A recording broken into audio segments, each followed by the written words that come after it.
Hi, everyone, and welcome to our lecture on the ethics of immigration. As you are almost certainly aware, there are a few topics that are more controversial in our contemporary moment. I hope that this lecture provides some kind of a moment to step back and think rationally and gives you food for thought as we go forward and as you make political decisions in the next few years. Some background history on immigration in the United States. I think the first thing that I want to say here is that in the contemporary United States, indigenous Native Americans are only about 1.6% of the overall population, which is to say that essentially everybody else, other than that 1.6% of the US population, has a family history that traces back to somewhere else other than North America, that traces back primarily, but not exclusively, to European countries, but also countries all across the world aside from those in Europe. Now, almost immediately with the foundation of the United States, the issue of immigration came up. And legislation was passed in 1790, which limited eligibility to become a citizen to people who were considered, quote, free white people of, quote, good moral character. So from the very beginning, what we see is a racial definition of citizenship, and one that is based largely on a conception of who is decent and respectable. It's also important to note that at the time that the Naturalization Act of 1790 was passed, we're talking about the 13 original colonies. So there still would have been plenty of indigenous Native Americans, and they would have formed a large part of the population of the territories in question. And certainly, as the United States was intending to expand, according to the doctrine of manifest destiny, and as it did expand and incorporate more and more of North America, what this really essentially meant is that more and more people were denied citizenship within the territorial boundaries they lived. So they became non-citizens and were excluded from political participation. Throughout the late 19th and early 20th centuries, new laws, new restrictions were passed to reform and limit immigration, and primarily these were aimed at Asian and Chinese in particular immigrants, as well as Eastern European countries. So here you see, targeted against Irish, against Italian, but also against Polish, against Hungarian. The idea during this time period was that particularly Catholicism was dangerous, but also that the people who were coming from Eastern European countries were a lesser form of a human being. So often when we think about race, we consider that it's white versus everyone else, but it's useful to remember that the people of Eastern European origin and of Southern European origin were often not considered fully white or to have the same racial background or racial origin as people from Northern and Western Europe. And so in defining who was a real U.S. citizen and who could immigrate to the United States, who we wanted, the focus was really on bringing in people from Northern and Western Europe. And then finally, massive change came to the way we think about immigration in 1965.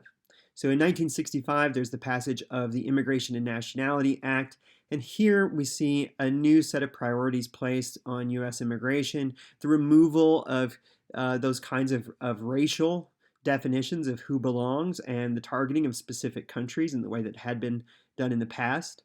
And we see, on the other hand, policies that favor family reunification and skilled immigrants. So people who come in with higher educational backgrounds or who are considered to have something more economically to offer, as well as people who have connections, family connections, already to the United States. So that's what the current system really favors. That 1965 system has not been fundamentally transformed since its passage in 1965. Some key terms to think about. When we talk about an immigrant, we're talking about someone coming into the United States who is not born in the United States. Those are people who are migrating for any number of reasons. Some people might come in solely for a vacation. Other people might come in to stay permanently. The people who come to stay permanently could come for educational purposes. They could come for, initially they could come for educational purposes. They could come to get a job.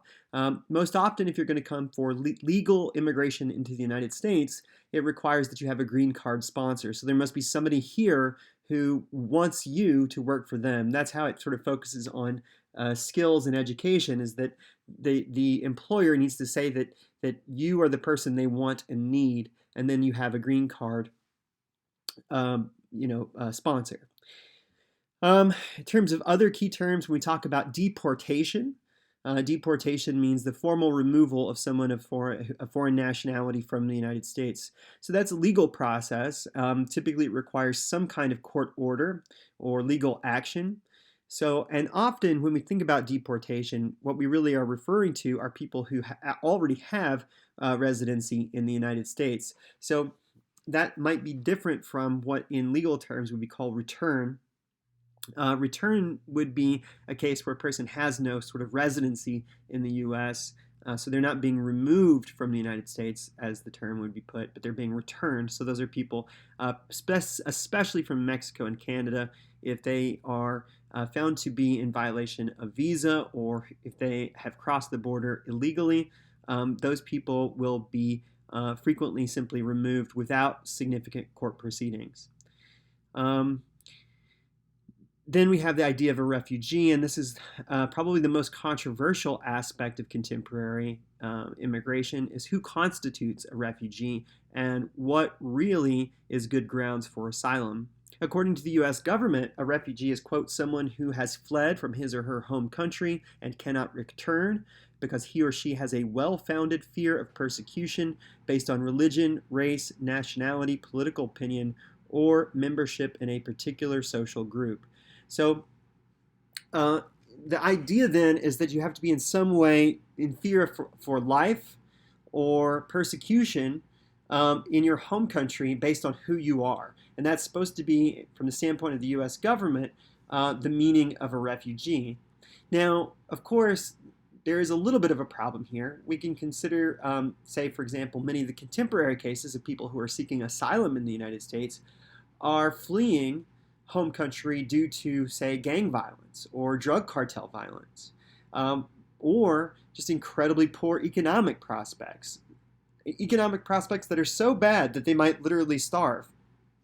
Or connected to this, and we're going to talk about this at a later time in your discussion, the idea of climate change refugees, people who are displaced due to fires, hurricanes, tornadoes, sea level rise, and so on. As people are pushed due to these sort of natural disasters, which are created in large part by climate change or exacerbated by climate change, we have many, many people looking for some place to live, and they can't go back to where they're from, in some cases because it's underwater or just completely destroyed. So those kinds of issues are going to become much more significant as climate change gets worse, which, certainly it's going to get worse before it gets better. And it's important to think about what really constitutes a refugee and who should have an asylum claim. According to the U.S. government, a refugee really is directly somebody who's being discriminated against or persecuted and who fears for their life on the basis of their religion, race, nationality, political opinion, and so on. So that's a different thing from people we might think of as economic refugees, or people we might think of as climate change refugees, people who are seeking to escape violent gangs and other things of this nature, though many of us might feel that those very same people should be thought of as refugees and as people who deserve asylum of some kind. Just to give you some statistics related to immigration, in 2015, foreign-born persons constituted about just over 13% of the total U.S. population. That's 43.2 million people. As Lewis Vaughn mentions in your textbook, people tend to overestimate this number, so it's commonly believed when people are surveyed, they show that they think that we might have upwards of a third of the population as foreign-born persons, but this is a misconception. 13.4% of the total U.S. population is foreign-born, and that is not to say that all 13.4% are here as undocumented, or that they have not pursued legal immigration. In fact, the undocumented population in 2015 was only about 3.4% of the total U.S. population, so about 11 million people, only really a quarter then of the people who are here as migrants of one kind or another, who are foreign born in any case, only about a quarter are undocumented. And then it's important to understand that among those, that quarter of people who are undocumented, of course, it's only a small percent who are sort of recent entries, right? So in some cases, you might be talking, among that 11 million, you might be talking about people who've been in the United States, in some cases, for decades. Another sort of misconception is that, President Trump has been much more severe when it comes to deportations than previous presidents. In fact, deportations rose under President Obama, and throughout his presidency, roughly 3 million people were removed from the country. In fact, President Trump, in his first year or so in office, was actually declined from the years of Obama. Now, of course, there might be a lot of different reasons for this. Number one, Obama was specific in targeting people who had been convicted of crime. So Obama was very tough on people who were in the United States without documentation, who were found to have committed crimes, and often would bring deportation proceedings against those people. Furthermore, of course, Trump's focus has been on preventing immigration in the first place, so lowering both the number of legal immigration as well as illegal immigrants into the United States, and this is sort of his famous border wall, as well as many of the sort of harsh policies we've seen from the President Trump's administration. One might think about here the border separation policy, which has pushed, Border Patrol to separate children from their parents, in some cases, in many cases actually, resulting in what appear to be permanent separations in which children are reuniting parents to children is bordering on the impossible at this point. So that kind of policy is meant within the imagination of the Trump administration to be a deterrent, to say to families who might try to immigrate to the United States without going through the formal legal process that it's really not worth doing because the potential harms to their family and to themselves will be so great. And so even though it might be the case that Trump has maintained about the same or just a little bit less in terms of deportations as Obama, it might be the case that his policies related to prevention and deterrence are part of the mix of why that's the case. It might just be that there are fewer people to target and deport. So it need not be the case that we think of Obama as much stricter than President Trump. It just depends on sort of what exactly you mean when you're talking about these things. It's also worth emphasizing that the total number of people who were removed is different from the people who were deported. Because again, when we talk about deportation, we're talking about formal legal proceedings being brought against people who are already in the United States and have some kind of residency. That's different from people who are just being immediately returned. And so it might be the case that President Obama did less of the kinds of things that would be sort of immediate return to country as opposed to deportation. Whereas perhaps in the Trump administration or in prior administrations, there was a greater emphasis on returning people who were found to have crossed the border illegally.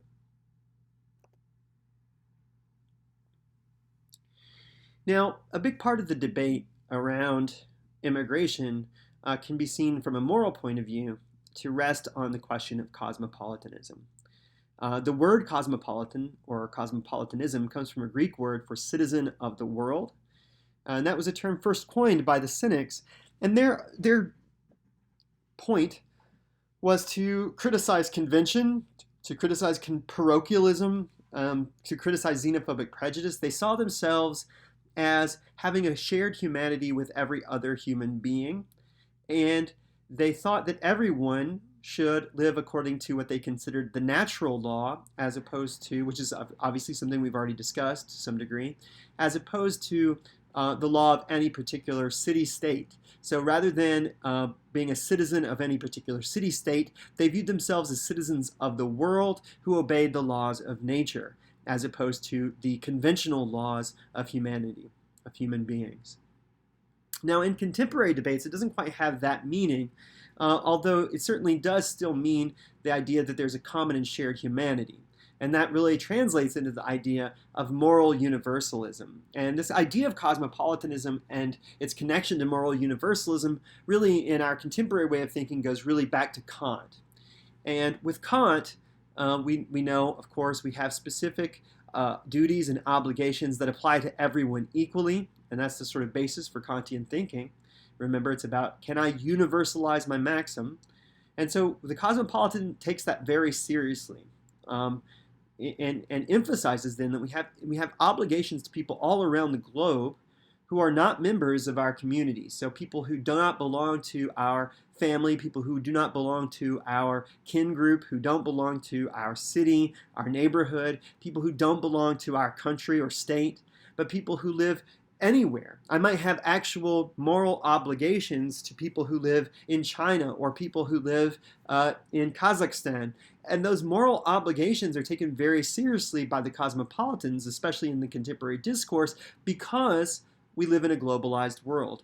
When we think about what we mean by globalization, we can talk about flow of goods and services. So there's economic globalization, but also flow of people. So we see people traveling all over the world, again, visiting whether as tourists or for educational purposes or economic reasons. So human beings move all over the world. That's a part of globalization. And beyond that, we see the kind of interconnection that has been produced by certain kinds of media. So especially with the internet, we can share ideas, we can share images and stories all over the world. We can share music all over the world. And so we see globalization brings about connection and interconnection between people in the United States and people in Kazakhstan or people in Thailand or people in Iran. So if we connect to those people, if we think about how do I have a moral obligation to those people, part of the point is that I always have obligations to every other human being. But furthermore, because I have now new connections to those people produced by globalization, that means I have to take those obligations much more seriously and much more literally.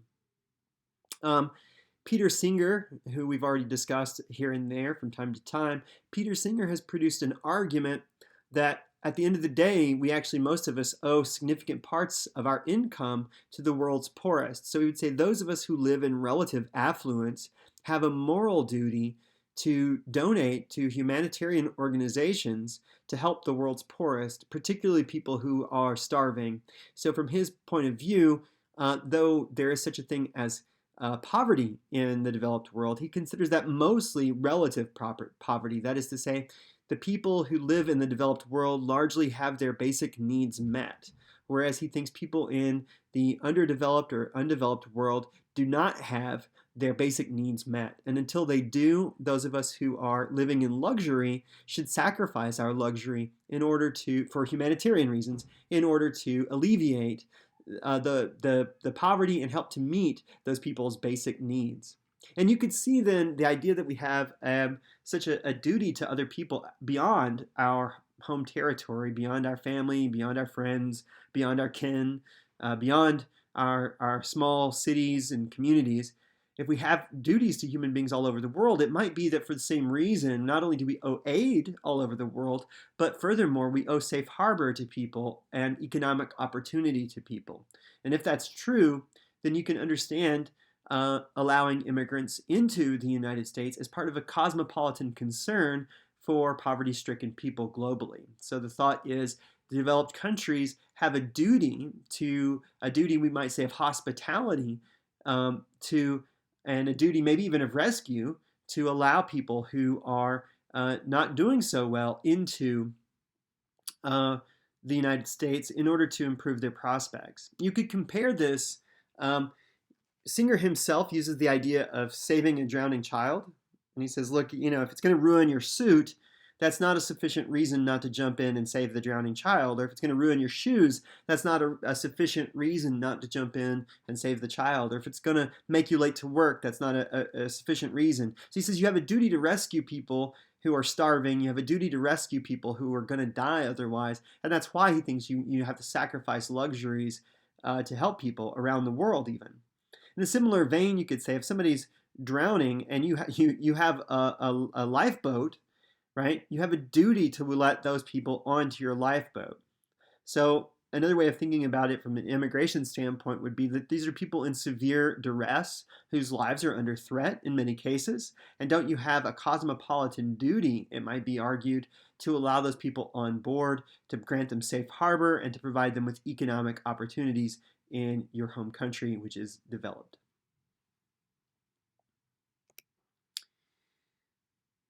In contrast to cosmopolitanism, there are people who argue that we have special civic obligations that apply only to other members of our own political community. And from their point of view, these civic obligations might, in many different cases, mean that we should not and cannot open up our borders to allow people who are suffering into the United States.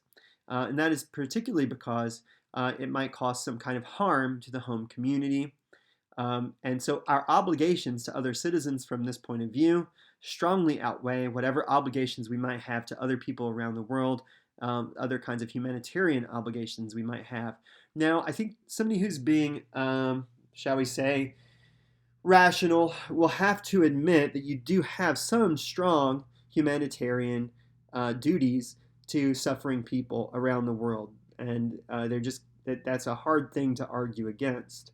On the other hand, you might say that concerns about security, about common culture, about the economy, about the social benefits that are offered by the state, that these sorts of concerns might outweigh your obligation to others around the world, such that you would be allowed to limit or restrict immigration for humanitarian reasons. So you might say, look, unfortunately, though I know you are suffering, right, outside around the world, we don't have room for you. And the reason we don't have room for you has to do with the obligations we have to our own citizens to offer a secure community, to offer a common culture, to make sure that our economy is strong, and to ensure that especially those at the very bottom have access to robust social benefits. Here you might think of something like schools and education. So what are the costs of a free public education as it is offered to every U.S.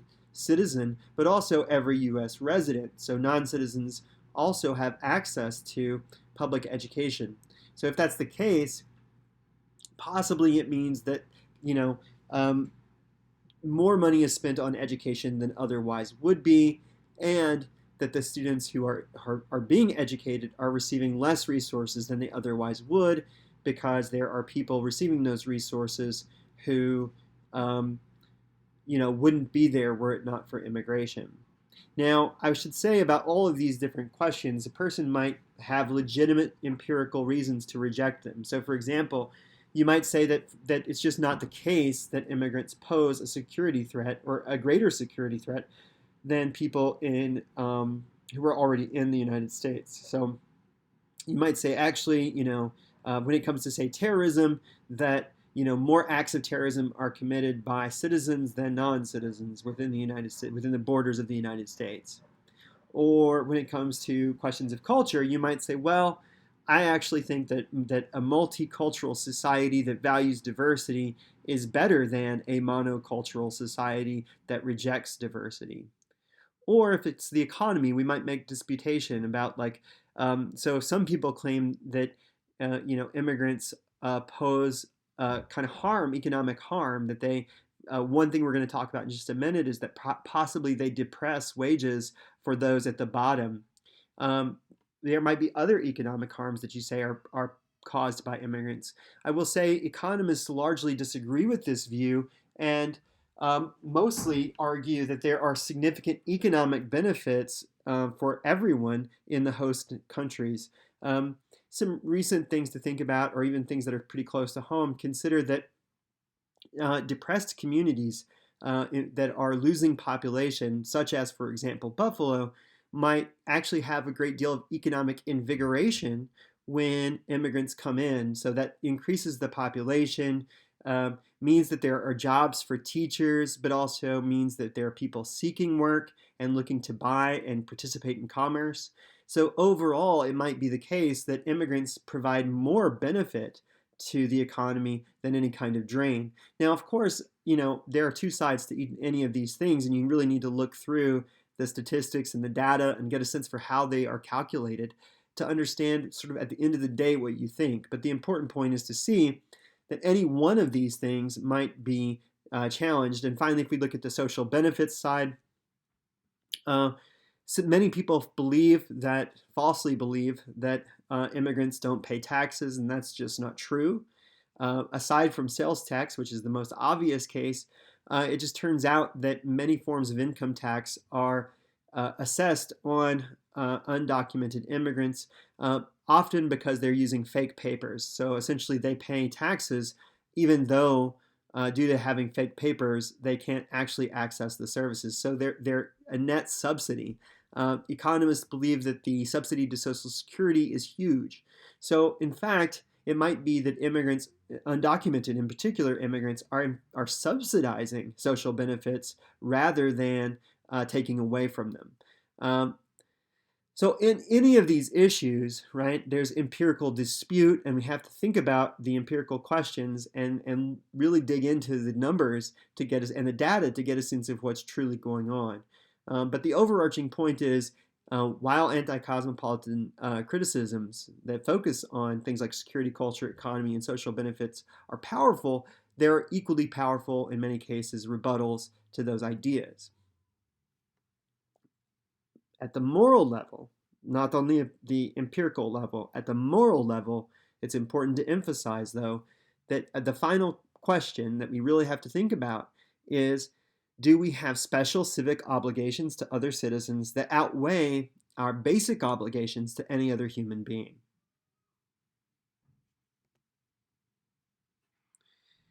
Now, in our readings, what we saw from Shayla Ben Habib in particular is that there is a lot of conflict, not only in the sense of debate and controversy, but also because there's contradiction in our most basic values.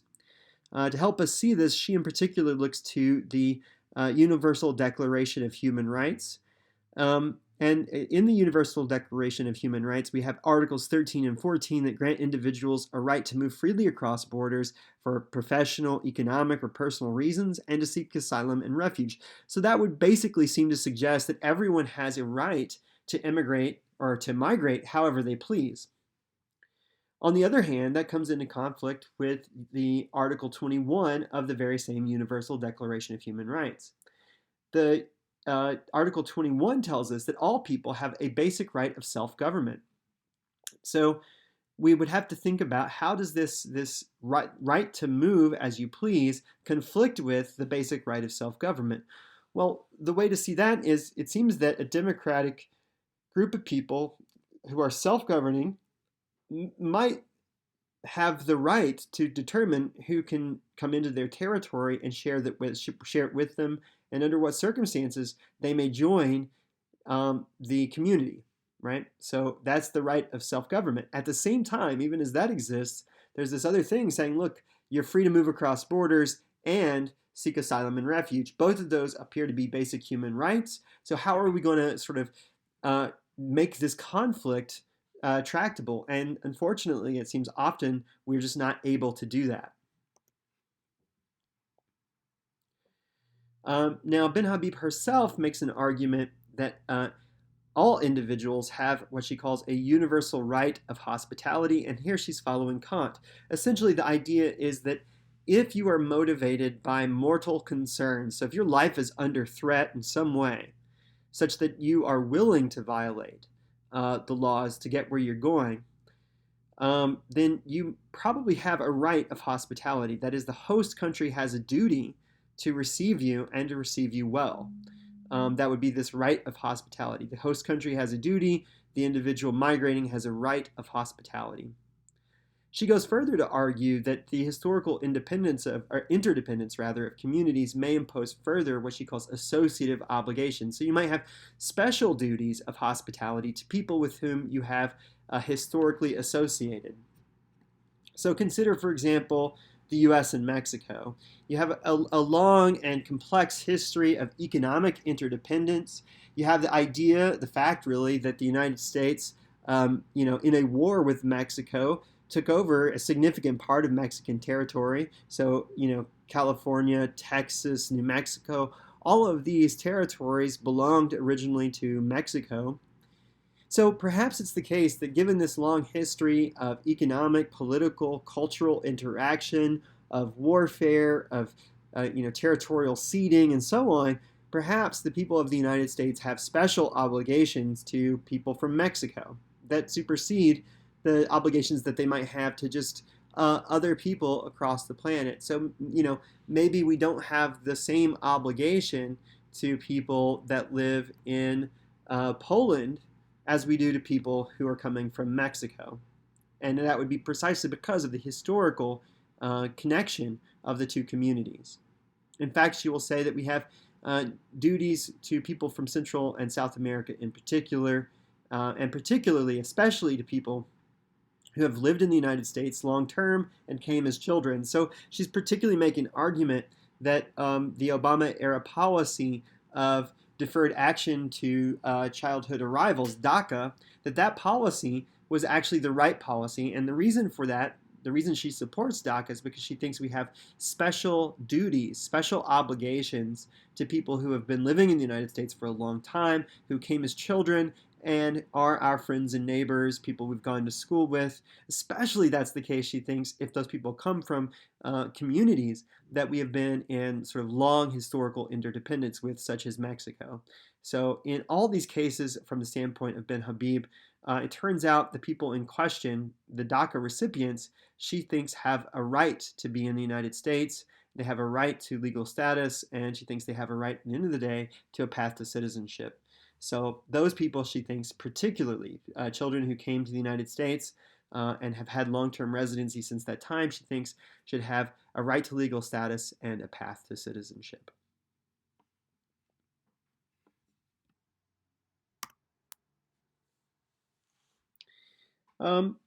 Turning from Sheila Ben Habib's work to that of Stephen Macedo, what I first want to do is kind of take us back in time to the work of John Rawls, which Macedo is drawing on heavily. John Rawls is possibly the most famous, I would say actually not possibly, undoubtedly the most famous American political philosopher.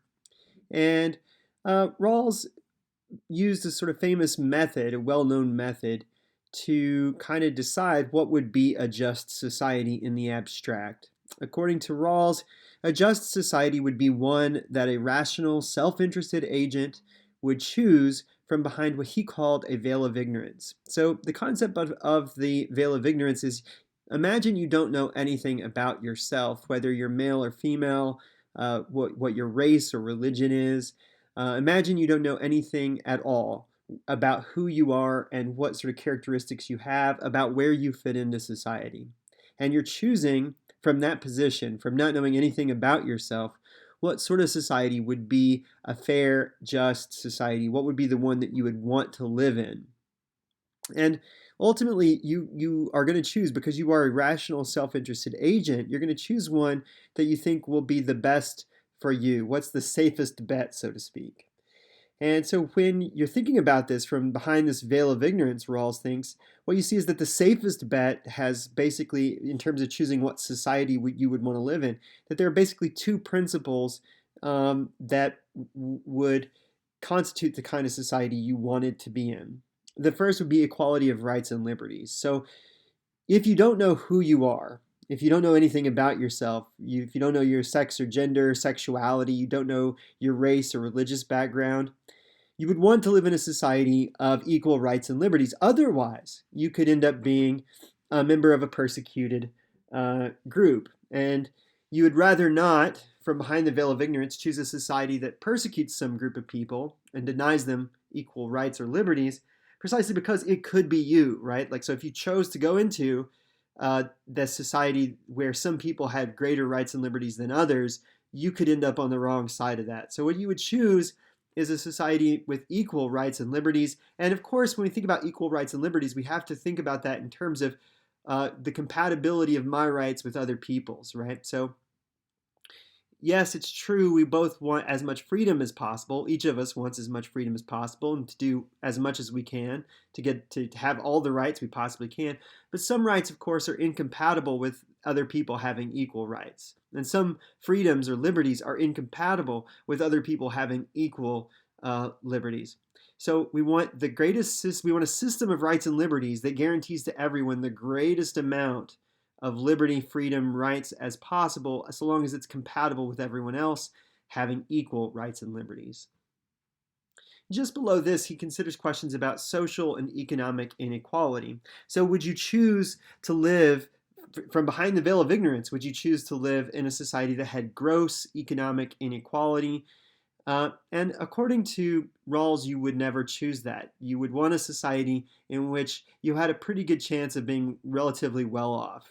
You don't want to be on the bottom if you can help it, but if you have to end up on the bottom, you want to make sure that you have equal opportunity to move up and that any inequalities actually benefit you the most.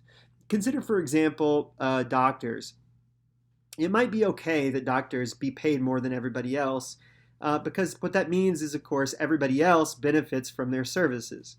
And it might be okay to pay them more precisely because the amount of educational background required to get there. You want to highly incentivize that some qualified people become doctors and go through the years of schooling necessary to do that and sacrifice other benefits that they might have. So you might say, well, okay, the inequality in pay is legitimate so long as it benefits the least well off, as paying doctors more possibly does. The other aspect of this is you would want to make sure that if there is going to be that kind of inequality, that everybody has an opportunity. So in this case, you would want to make sure that everyone has an opportunity to become a doctor. That doesn't mean that everyone, regardless of qualification, but that the possibility of becoming qualified is open to everyone, and that you wouldn't be discriminated against on the basis of who you were if you were qualified.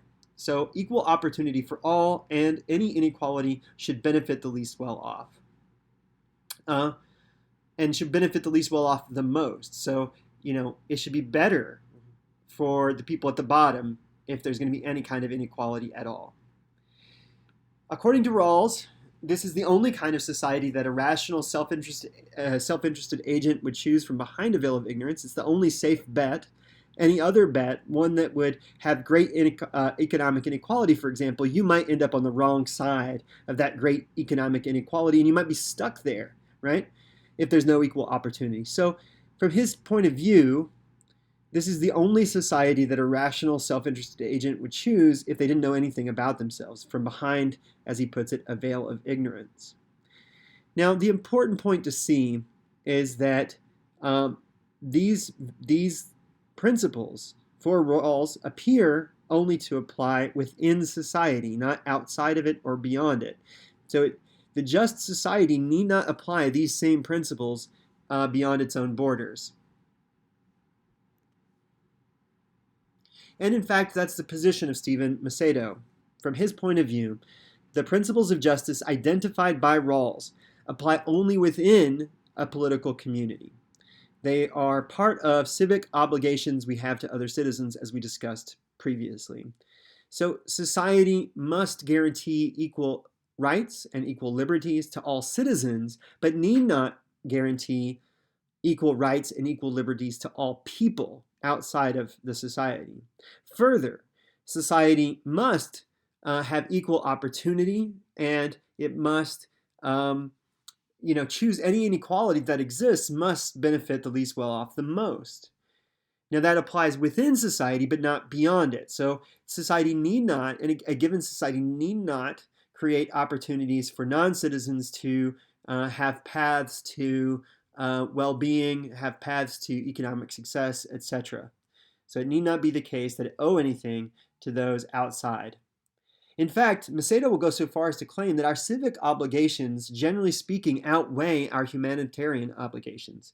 So first and foremost, we have to look out to ensure that we have a just society that treats the citizens well and that guarantees them equal rights and liberties and equal opportunity within society, first and foremost, and that when we're crafting policy, any inequalities that are created always benefit the least well-off citizens.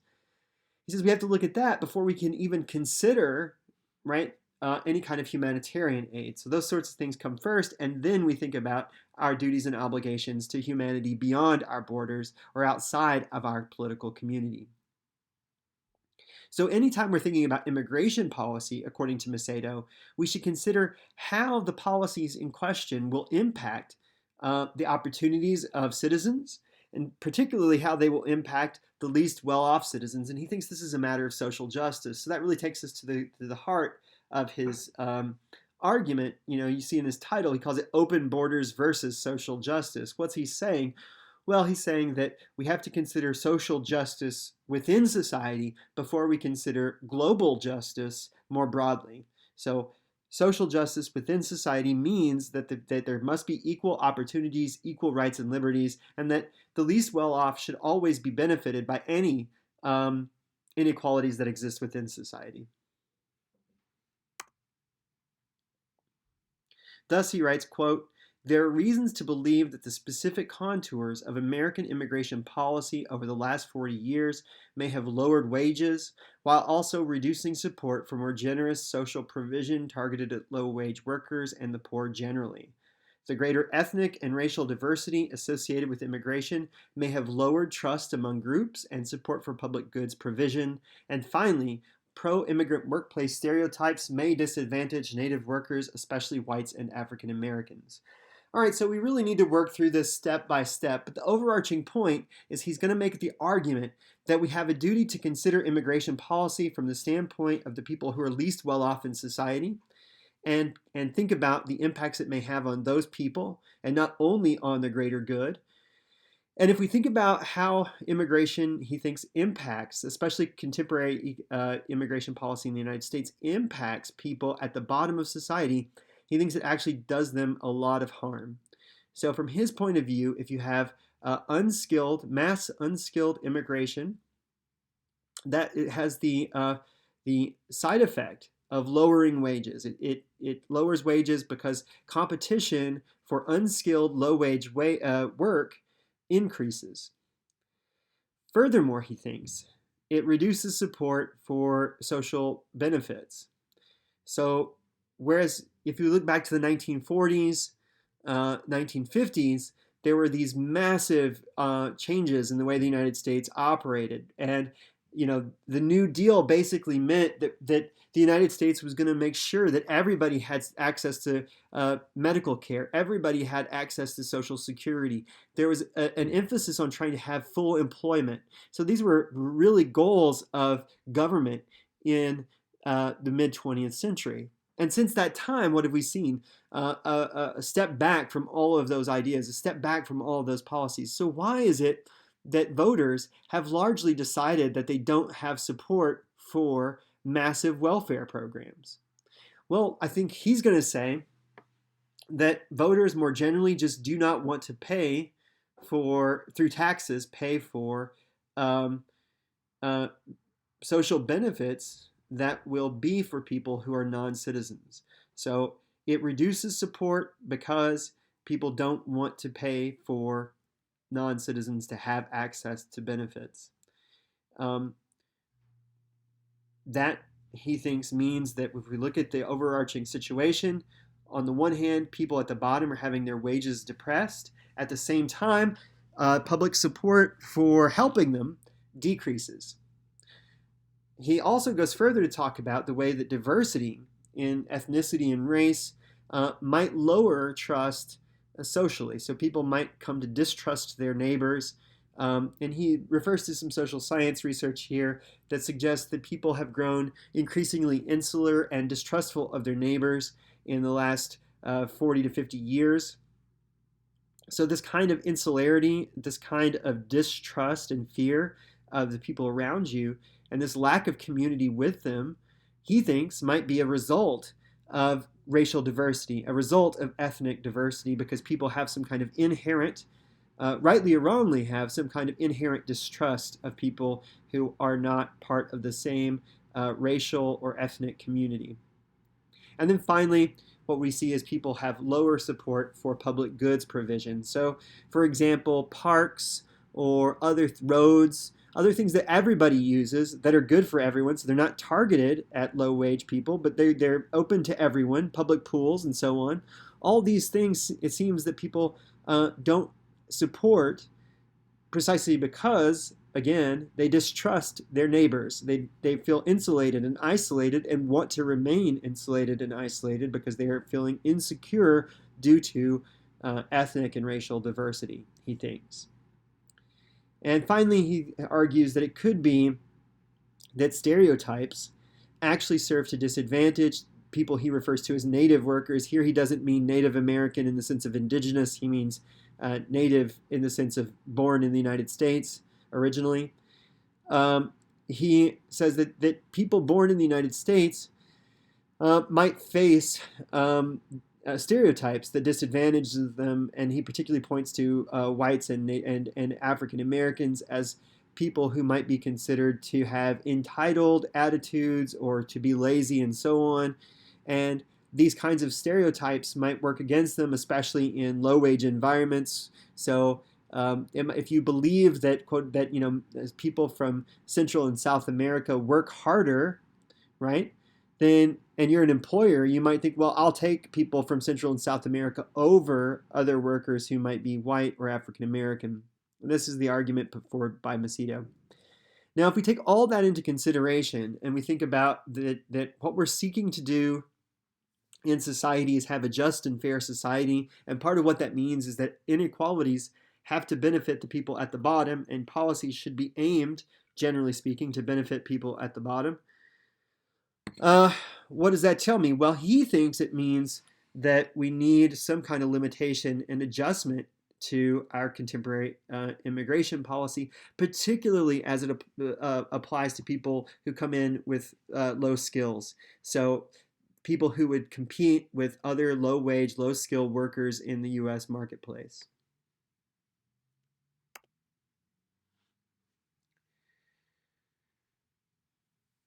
So if we look at it then, what's the basic concept? What's his policy prescription? He wants to limit immigration based on family unification. You might be okay to bring in children or parents, but he thinks any other kind of connection probably should not be part of U.S. immigration policy. So he wants to limit all immigration based on family reunification. Having a relative in the United States, he doesn't think should be a reason to, be allowed to come into the United States legally. Further, he thinks we should weigh education and skills much more heavily. So increasing competition at the top, he thinks is fine and is a good thing and benefits everybody more.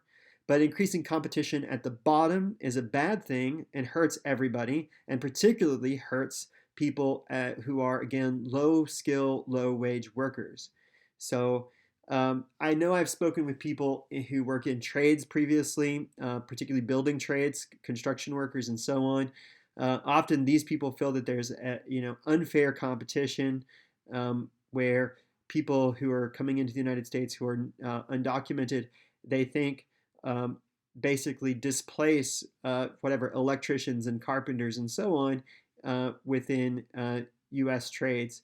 And so they feel very strongly that there should be limits to that kind of immigration, and that's what Macedo is arguing for as well, because he says, look, that will benefit the people at the bottom the most. And again, he thinks we have civic obligations to those citizens that outweigh whatever obligations we have, whatever kind of cosmopolitan humanitarian obligations we might have to people who are fleeing economic hardship, maybe even fleeing violence. Finally, he thinks we should curb undocumented immigration. He doesn't offer specifics about how this should be done. He is, however, clear that if for people who are already in the United States and have been long term, he thinks that it would be inhumane and unjust not to offer some kind of path to citizenship. So if you're already here, he thinks, and have been for quite some time, there should be paths opened up for you. At the same time, there should be steps taken to prevent further undocumented immigration. And again, his particular reasoning for this goes back to who particularly are the people who engage in that form of undocumented immigration. He's going to say that that really applies mostly to people who would be looking for low skill, low wage work. And if that's the case, then their competition, they'll be competing with U.S. citizens who would be at the very bottom of the economic ladder. So again, that speaks against people having equal opportunity and speaks against, or rather citizens having equal opportunity. And it would be policies that do not benefit the people at the very bottom. A final way of asking yourself this, I suppose, would be if you put yourself in the Rawlsian veil of ignorance, and you have to think about, you don't know who you are, how you fit into society. What sort of immigration policy would you support? Would you support one that allowed, a whole lot of immigration of people who were low wage, low skill? Would you support one that strictly limited that? Would you support, strict rules and a lot of security oriented toward curbing immigration into the United States that was undocumented? So these are the kinds of questions you would need to ask. And a final point I want to make on that is it does matter, what you think about as being part of your society when you consider these questions. So are, for example, long-term non-citizen residents, are they part of the society? If the answer is yes, then you really do need to take into consideration, when you're behind the veil of ignorance, their position as one you could possibly end up in, right? And it's worth asking if you yourself could be an undocumented immigrant, or if you yourself could be a person who was facing the kind of hardship economically or the kind of violence, etc. What sort of society would you think was a just society, a fair society? What kind of immigration policy would you think was just and fair? So try to consider, I guess, the possibility that you yourself could end up in any of these particular positions, and what would you see as a fair and reasonable, a just immigration policy? And particularly, finally, if you were a self-interested rational agent, what would you see as a good bet for you from behind the veil of ignorance?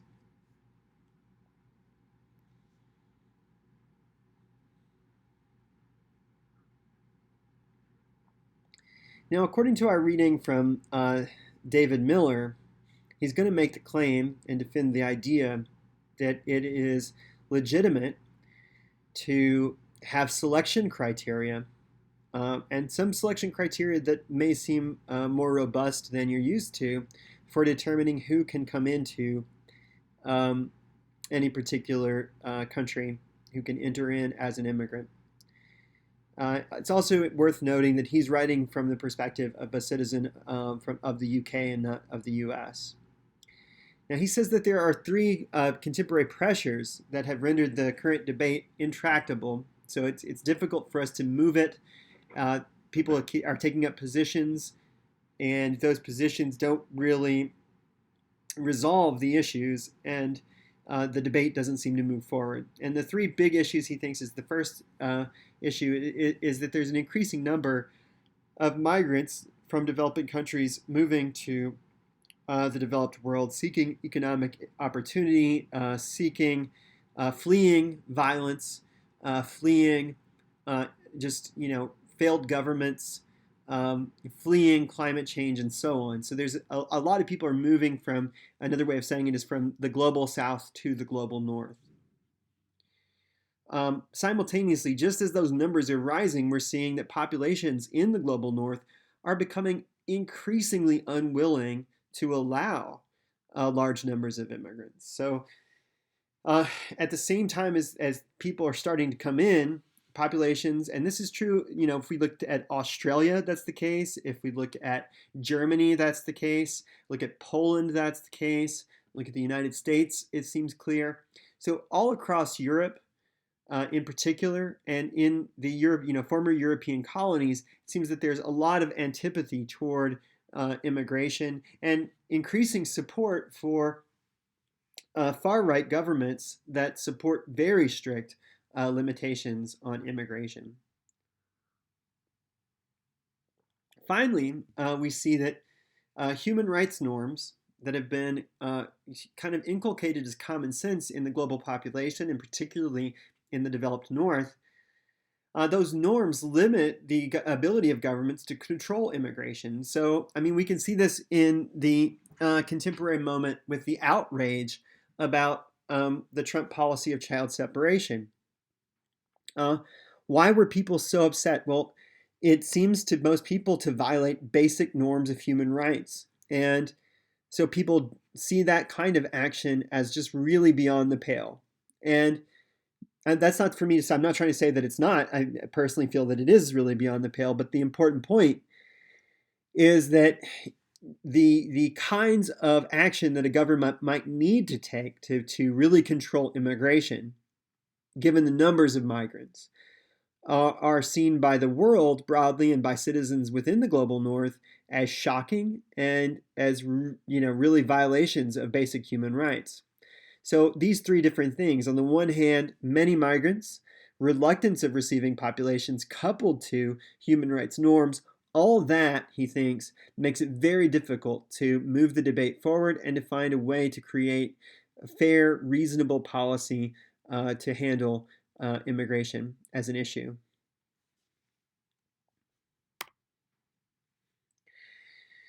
Now, Miller, in thinking through the kind of proposal he wants to put forward, he says he makes three basic assumptions in crafting the proposals he's trying to look at. The first is that nobody has a human right to immigrate.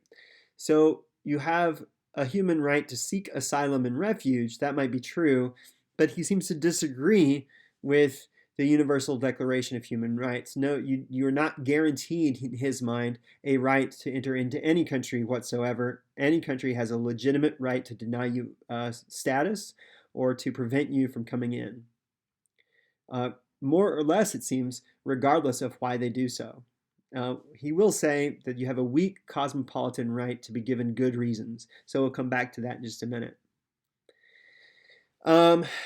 Democratic states, he thinks, have a right to shape immigration policy in light of national political goals. The overarching point here is that, and this goes back to what Sheila bin Habib talked about when it comes to that UDHR Article 21 right to self-government. If we live in a democratic society, that means the people are self-governing, and he thinks it's legitimate for them to make decisions about who will immigrate and how they will allow people into the country depending on their own national political goals. So that right of self-government gives them a right to shape immigration policy. So if nobody has a right to immigrate, which he first states, and then secondly, democratic states have a right to determine their immigration policy on basis of their goals, what he really is saying is that democratic states ultimately can make kind of arbitrary decisions at the end of the day about who's allowed in.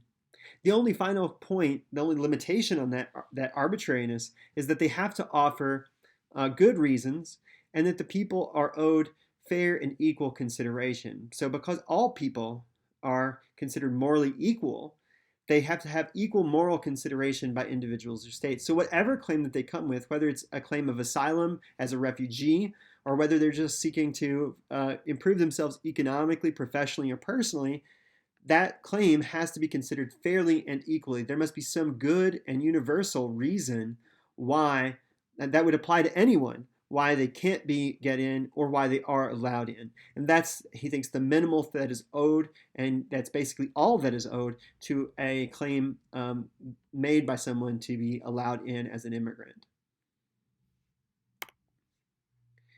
Now, we're going to see a kind of four-part distinction between types of immigration claim. On one side, he says there are people who have what he calls a particularity claim to be allowed in. So a particularity claim is a claim that this particular country, not just any old country, but that this particular country has some specific reason why you should be allowed into it in particular. So a particularity claim means that I want into this country because this country owes me personally and particularly some kind of recompense or some kind of refuge. Now, that's different than an everyday refugee. Typically, a refugee does have a right to asylum, but that a right to asylum doesn't apply to any particular country. Rather, it applies to everyone equally. So, setting that aside, the question about particularity, there's the other issue of refugees versus economic migrants. Now, typically, it's believed that refugees, because their dire situation, have stronger claims to be allowed in than economic migrants. So, someone seeking asylum because their situation is extreme and because they can't return, it's typically held that they have a stronger claim than an economic migrant, that is somebody who is not particularly fleeing violence or is not fleeing persecution, but who just has economic difficulty where they're living and wants to improve their chances and opportunities.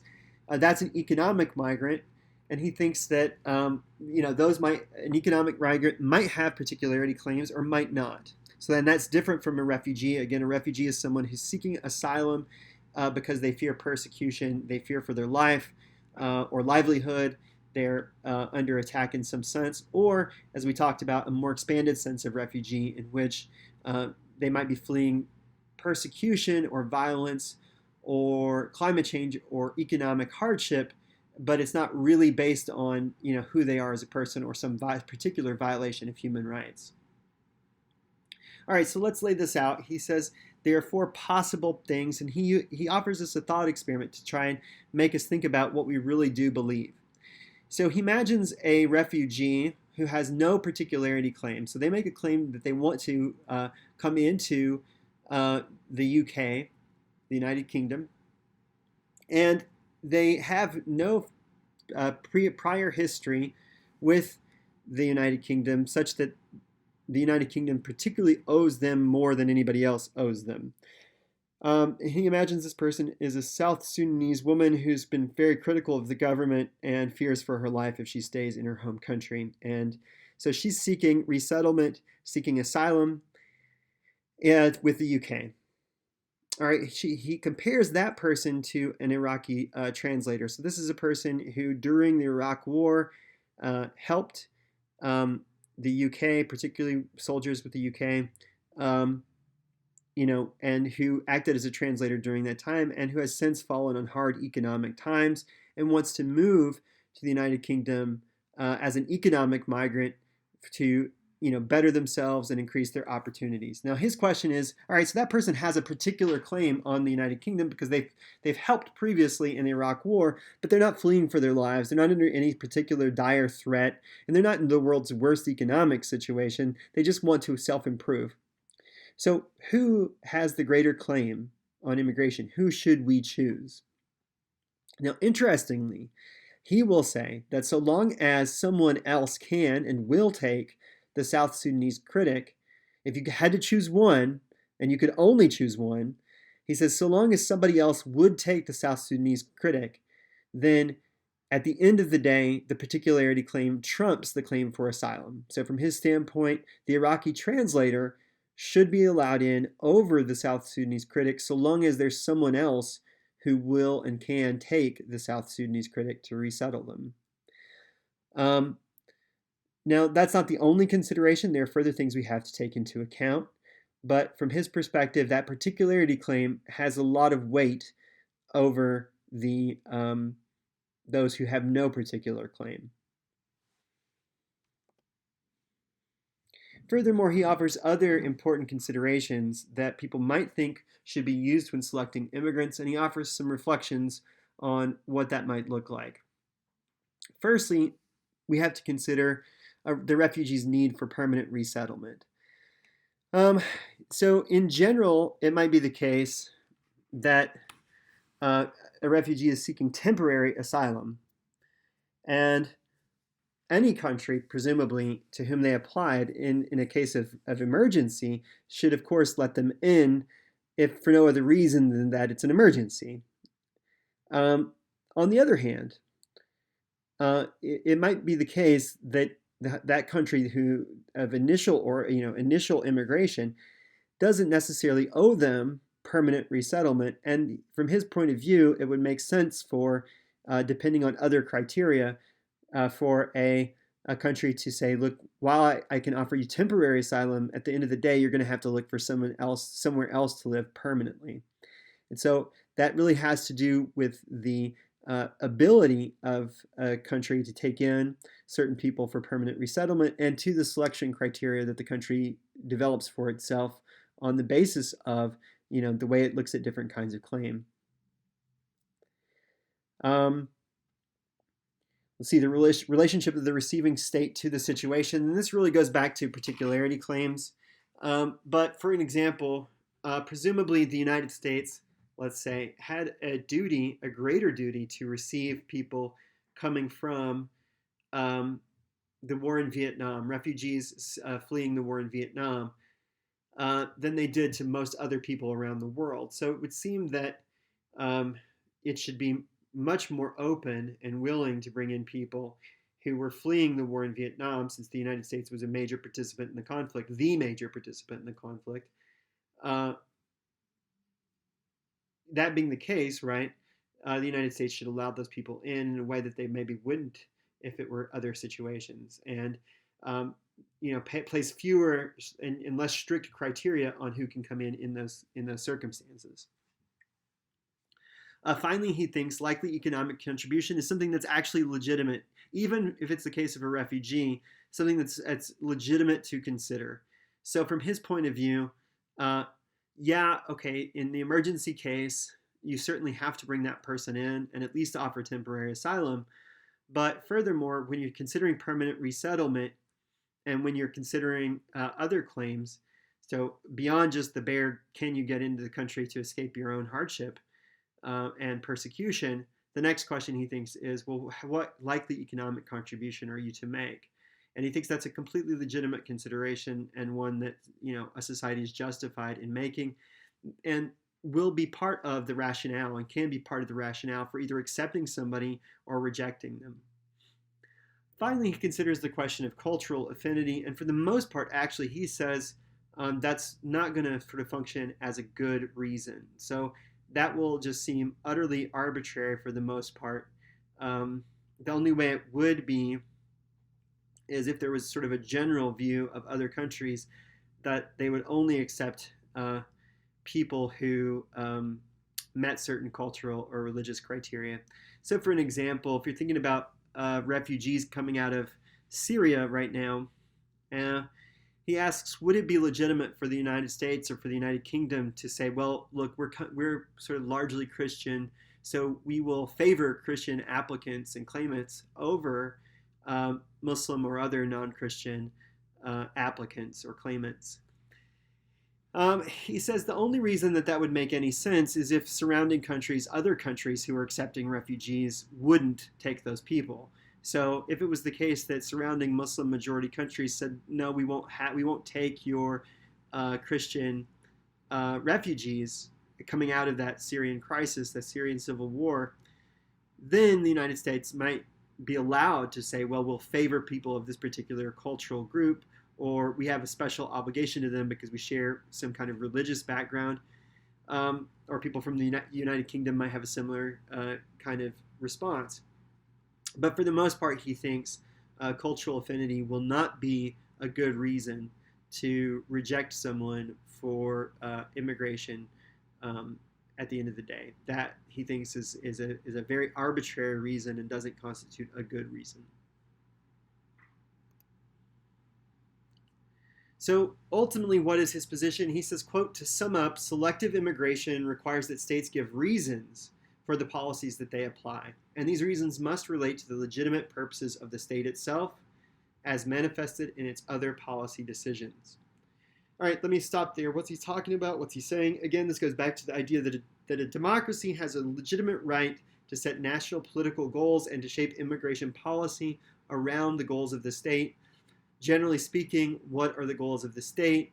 We could say to protect citizens in terms of national security, to promote the welfare of citizens more generally, to protect the freedoms of citizens, and so on. So, with those legitimate purposes in mind, the state can shape its immigration policy. He goes on further. He says selection on economic grounds is the least controversial example, but he thinks other forms of positive discrimination cannot be ruled out. Here he uses the example of a country who might decide, well, we would really like to be competitive, when it comes to World Cup or something like this, and so presumably we might actually create an immigration policy that seeks out actively, athletes who would increase our profile in the World Cup. So that that's one kind of discrimination that you could apply that favors talented athletes in a particular sport, and he doesn't see that as particularly controversial or bad. He thinks that would be a legitimate reason. If that's something chosen democratically, that could be a legitimate reason to reject somebody or to favor somebody. And he thinks ultimately the only thing you owe from a claimant or an applicant is a reason, and he thinks it has to be a good reason. And he says giving reasons of this kind shows sufficient respect for those who are refused entry. So you do not owe anyone, this goes back to the very beginning, you don't owe anybody entry into the United States because, according to David Miller, no one has a human right to immigrate. On the other hand, what do you owe them? You owe them some consideration and a good reason if you reject entry. So if you're going to refuse entry, there must be some good reason. And he thinks the good reasons really have to do with national policy and the legitimate purposes of the state itself. And of course, we can dispute a little bit about what those are, but there seemed to be some sort of basic agreement that the purpose of the state, among other things, is to promote the welfare of citizens, to protect citizens in terms of national security, health, and so on, and then finally to protect the freedoms and liberties of citizens. All right, so I hope that this discussion of immigration and immigration policies has stimulated you and given you food for thought, things to consider as you think about the discussion question going forward, and as we enter into the time when we'll be finishing up the semester and writing your final issue essays.